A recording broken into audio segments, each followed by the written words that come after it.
Alors, dans cette vidéo, nous allons corriger l'exercice numéro 7 de la page 27. L'énoncé était le suivant. On vous disait, une puce utilisée dans un circuit imprimé pour ordinateur contient 5,68 mg de silicium. Combien d'atomes de silicium sont présents dans cette puce? Alors, avant de démarrer la correction proprement dite, voici un petit rappel théorique sous la forme d'un schéma. Je vous laisse regarder à votre aise.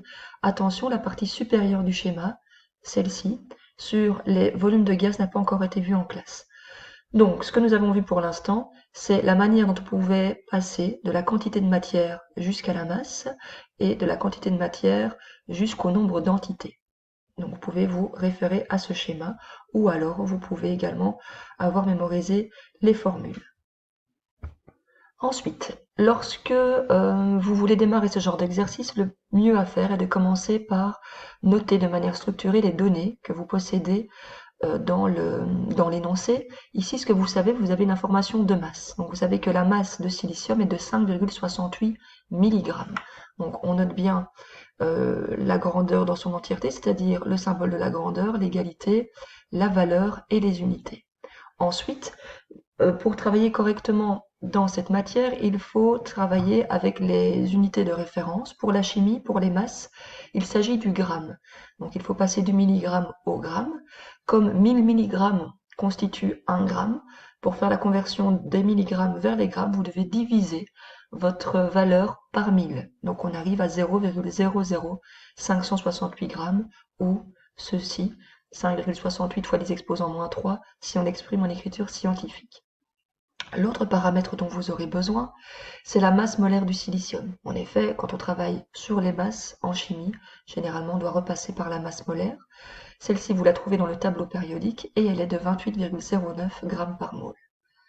Alors, votre inconnu ici, on vous demande le nombre d'atomes de silicium qui sont présents dans cette puce. C'est donc grand N, le nombre d'entités. Alors, comment travailler par rapport à ça? Nous pouvons le faire en nous rebasant sur ce schéma. Je suis donc initialement ici, je connais la masse de silicium et je souhaite arriver au nombre d'entités. J'ai donc un double passage à faire. Je dois dans un premier temps découvrir la quantité de matière correspondant à cette masse. Pour cela, je vais devoir diviser par la masse molaire. Et ensuite, je devrais faire un second calcul pour passer de ma quantité de matière jusqu'au nombre d'entités. Et là, je vais devoir multiplier par le nombre d'Avogadro. Je peux également réfléchir par rapport aux formules.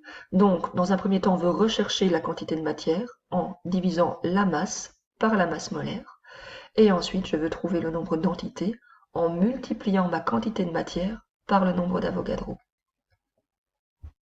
Alors, une fois que que les différents passages à faire dans l'exercice ont été identifiés, il n'y a plus qu'à le résoudre. Nous allons commencer par la première étape qui va être de déterminer la quantité de matière petit n. C'était donc la masse divisée par la masse molaire, c'est-à-dire 0,00568 grammes de silicium divisé par 28,09. Et on arrive là, en arrondissant avec 4 chiffres significatifs, à 2,022 fois 10 exposant moins 4 moles.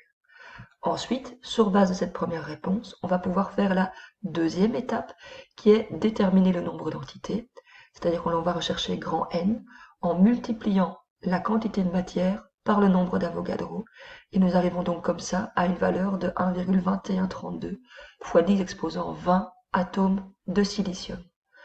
Ceci étant fait, il n'y a plus qu'à répondre à la question initiale par une petite phrase, et une des phrases que vous pourriez formuler serait « Dans une puce de circuit imprimée pour ordinateur, il y a 1,2132 fois 10 exposant 20 atomes de silicium ».